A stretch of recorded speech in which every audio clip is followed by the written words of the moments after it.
thank you very much. I'm very excited to be here, you know, and I was asked to host the ESPYs this year. Yeah, hi, that's my name, Espen. When I was asked to host the ESPYs this year, folks, I said yes immediately for one reason and one reason only. This show has interns.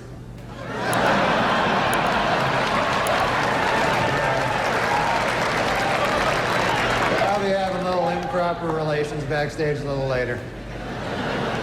But man, it's great to be here at the 6th annual ESPY Awards. Hard to believe, huh, that the ESPYs are 6 years old. Although Anthony Mason swears they're 18. So,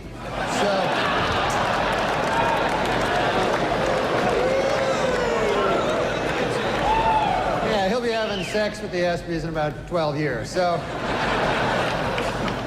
You consider specifically to be in bad taste as you look back on it? Maybe at the time you thought it was a good play, but you look back on it and you think that was in bad taste. Well, sometimes, like in stand-up, I'll do jokes that are, like one time I was doing this thing in San Francisco and they were all gay people in the audience, they told me. So I figured I'll do In San Francisco? Yeah. No. So I figured I'd do stuff about gay people so that they could relate to it. Yeah, it's warm up. They love that. And so I was talking about, because I went to this gay pride parade, and I saw in it there were these old men and old ladies, like with these signs that said, "We are proud of our gay son," you know? And so I was saying, that's an odd thing to be proud of, you know, because it's not an achievement, you know? It's not like something you work all your life to be gay or anything like that. And I just wondered, I had a hard time believing that these 50, 60-year-old men are actually bragging, you know, at work like they're, "Hey, Bill, you know, my kid, oh my God, we're proud of him, Johnny. He graduated from Harvard, you know, a first in his class, you know what I mean? Now he's articling over at a law firm, and, oh yeah, he loves cock." You know? This kid. He can't get enough cock in his mouth, his ass, this kid's always cock. I got a picture of the boy here sucking another man's cock. I want to show it to you. To watch the maturation of you as an artist, to realize it took you 9.5 minutes to get around to the sucking cock stuff. Two 23-year-old women in China this week have set a record, living 12 days in a room with 888 deadly snakes. They now hold a place, a coveted place, in the Guinness Book of World Retard. I was a little late here tonight. I took the cab to the theater, folks. And I don't know if you've ever been in these New York City cabs, but I got one of those cabbies, couldn't speak English, you know. Saw his name there on the dash. I couldn't even pronounce it. I think it was something like Hideki Arabu. I'm like that.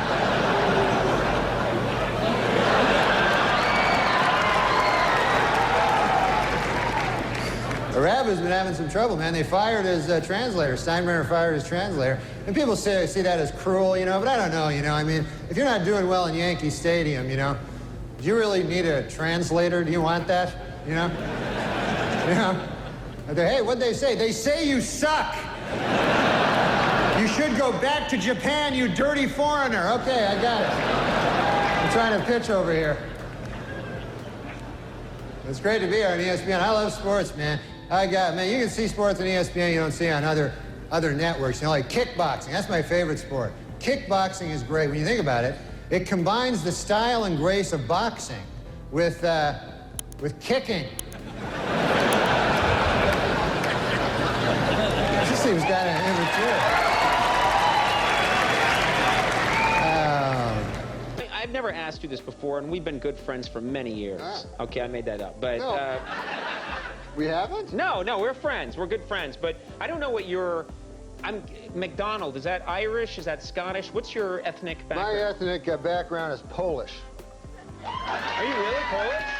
Wow. Polish people, I didn't yeah. realize that. Yeah. Macdonald, you don't... Well, my parents changed their names. They had to because of the constant ribbing they'd get for being Polish, you know? Mm-hmm. And so they changed their name to McDonald. But, you know, it's one of the things that you can, you know, I mean, I get a little upset about it, you know?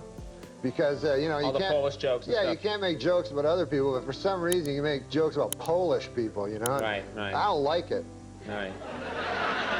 You shouldn't. That sounds bad, yeah. I mean, I had an experience, you know, I go in and I order a Polish sausage, you know, from this guy, you know, and so the guy says to me, you must be Polish. And I said, come on, man. I mean, come on. Think about it, what you're saying. You know, I'm trying to knock some sense into this fella's head, maybe give him a wider world view, you know? Sure, yeah. I said, you think because I order a Polish sausage, I'm Polish. I said, what if somebody came in here and ordered French toast? Would you think he was French, you know? Right. I mean, what if somebody came in here and ordered a Belgian waffle? Would you consider that guy a Belgian, you know? I mean, if a guy came in and ordered a German bratwurst, would you consider that fella to be a German fella? Right. I said, what if a guy came in and ordered German potato salad? I suppose you'd think he was German too. Yeah? Yeah. You know, what if a guy... Wow, you talked to this guy for a while. I'm telling you, man.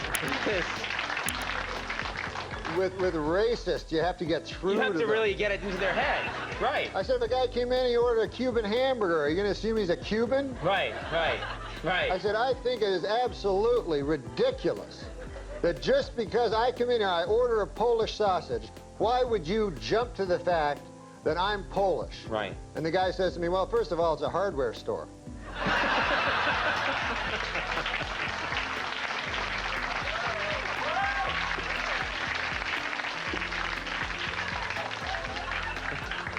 And you hate Polish jokes, don't you? You just hate them. No, I think they're disgusting.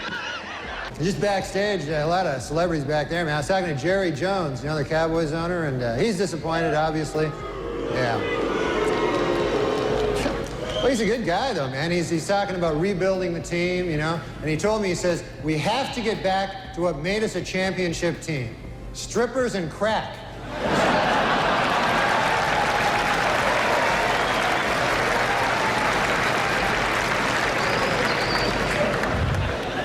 Hey, have you heard about this? Ted Turner and NBC plan to start their own rival football league to compete with the NFL. And not much known about the specifics of this new league, except for this, it will suck. They know that. So they might have trouble, you know, getting advertisers when we know it will suck. No, You think Jack Benny is funny? I don't even know. Now I don't really know any of his shit. You've seen him though. Like when you. I saw him on Byron Allen. No, Comics Unleashed. Here's the thing Byron Allen has. A show called The Entertainers. And what he does so he'll go to junkets. Right. And then he has huge guests. So it'll be like at the beginning it'll be his voice.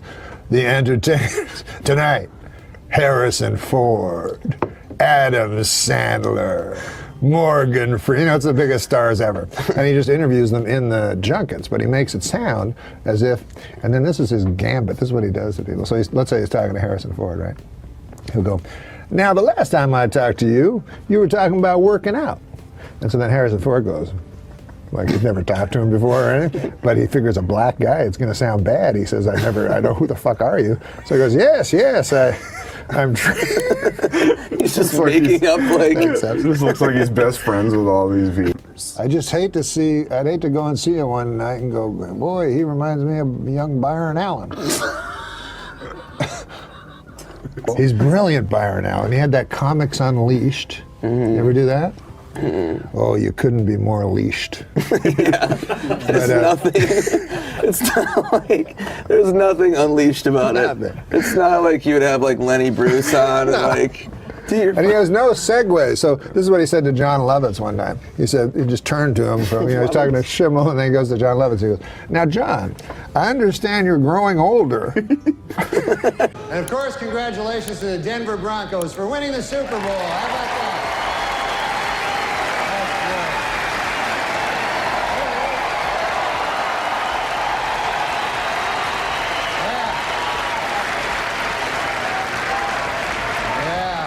Denver did great, you know. There he is. I love the Denver fans, you know, because for one thing, they don't wear food on their heads. That's nice. And they had a wild celebration in Denver after that Super Bowl, man. And now city officials expect an even wilder celebration if the Nuggets win 10 games this year. They say they're gonna say the whole city's gonna go nuts. Yeah, the Nuggets are having a bad year this year, man. Matter of fact, they're making a film about the team. They got a pretty catchy title. It's Black Men Can't Jump Either.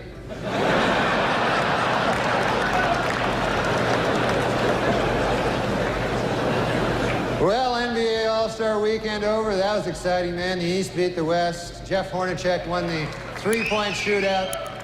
Houston's Clyde Drexler and Cynthia Cooper won that exciting two-ball thing. And Charles Barkley won the throw a guy through a plate glass window contest. So that was quite a game, you know. I mean, you know who impressed me the most yesterday was Kobe Bryant. Unbelievable.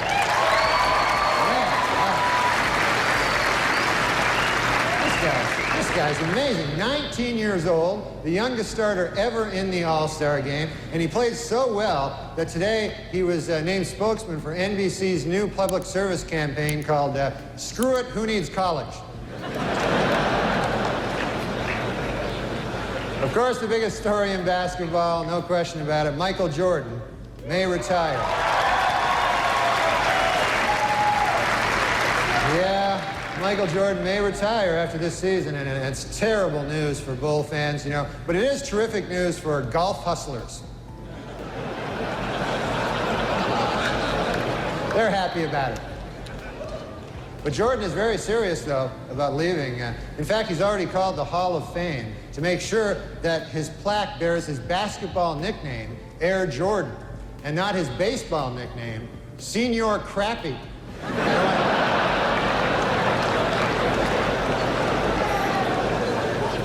That would just be disrespectful, you know? Well, how about them Winter Olympics? They're finally underway, so we've got a lot of great stuff to look forward to the next 2 weeks, like hockey and, well, just hockey, really.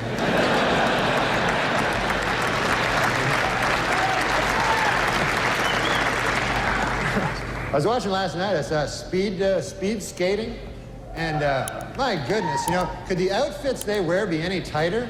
Holy Lord. There was an East German woman, I swear, you could see the outline of her entire penis. It was...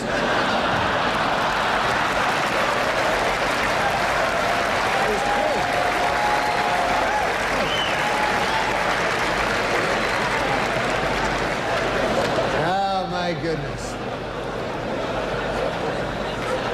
The iron horse of broadcasting. It's iron. You don't pronounce it iron. That's what everybody tells me. It's the iron horse. Like Lou Gehrig was the iron horse of baseball. Yes. The word I-R-O-N is iron. No, iron. Iron. That's what makes English the world's toughest language. Yeah. You know, right? Sure.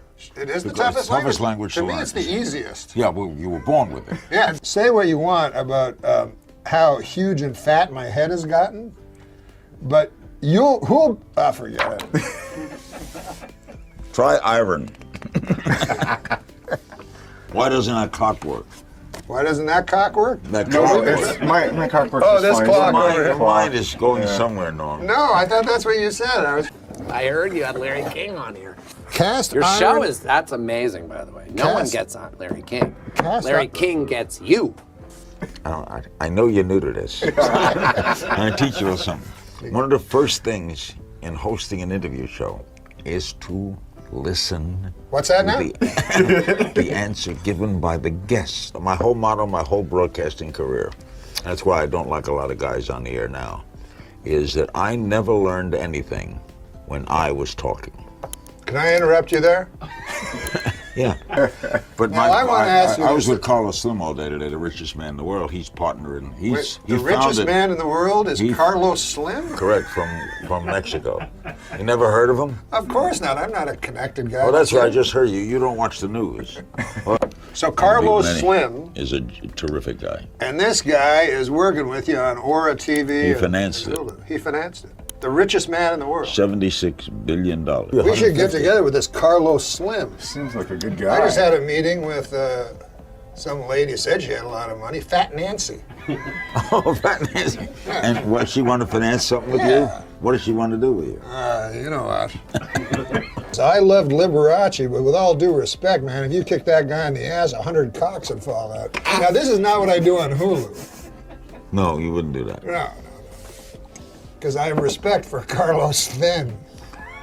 Literally selling you death. That's the one thing I fear is dying. Me, man, that haunts me. Because the thought of not existing, you know, it's like, you know what the new thing they call it is? Dirt nap. Good God, Larry. That's what they call it, a dirt nap. You would not say that on Hulu. No, I wouldn't say that, but I'd say it here. Well, there's all kinds of sports celebrities in the audience tonight. I see Tiger Woods right there. Tiger Woods, how about that, huh?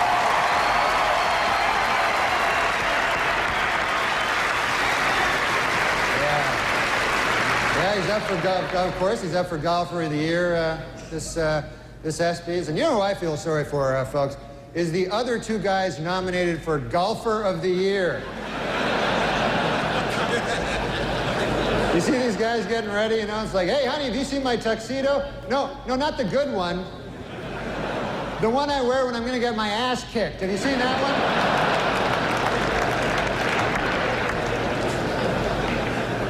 Yeah, Boomer Esiason is with us. Boomer. How you doing, buddy?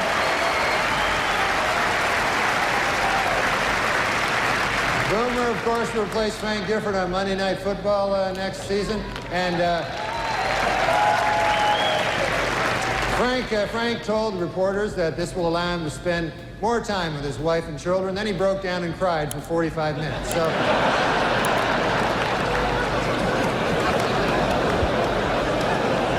And there's Charles Woodson. How about that? What a season he had.